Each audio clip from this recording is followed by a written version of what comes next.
So the Fed decision looming, a slew of mega cap results to come. What's today's strength tell you, Tim? It tells me that we have a green light to at least the best month of the year from the Fed's perspective. From the earnings season's perspective, folks following at home, I mean, we talk about this every night. It's been a very solid earnings season, and we have next week is kind of the week, and then a couple after that. But, you know, we're 10.2% EPS growth, which is better than expected coming in.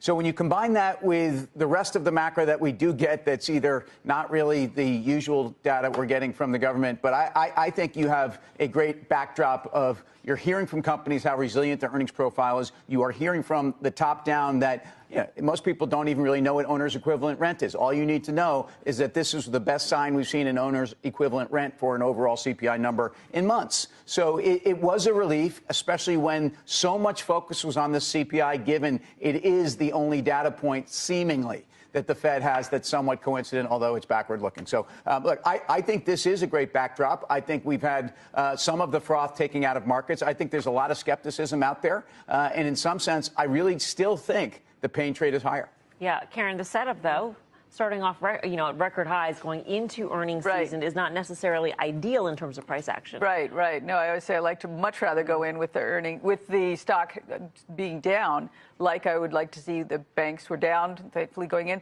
I think that, as Tim said, earnings season off to a really nice start, starting with the banks, not just for their own business, but also what they're seeing in the rest of the economy and the activity that they're seeing on the deal front. So sort of animal spirits are out there. We haven't seen the AI earnings yet, though, and that obviously is a tremendous driver. And so we'll get a lot more information next week. But I don't know. I feel like this was a little frothy off of one piece of data that seemed good, a little bit cool, which is good.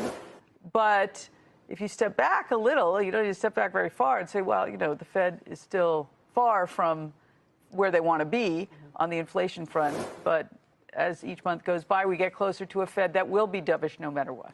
Yeah, and I think what you're seeing today is people are kind of sighing relief and realizing, okay, the Fed is very likely going to be cutting rates, because with the inflation report, it's really not going to hinder them from doing so. And I think that's what people weren't convinced of, especially as we're getting no government data right now. So we did actually get this piece of CPI data.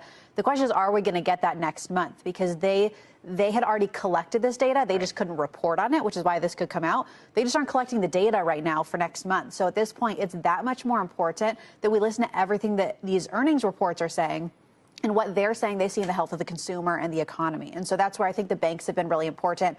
Next week, we have Visa, MasterCard. But as much as the AI is the story, I do want to hear how is the overall consumer doing, and I think we're going to continue to hear that.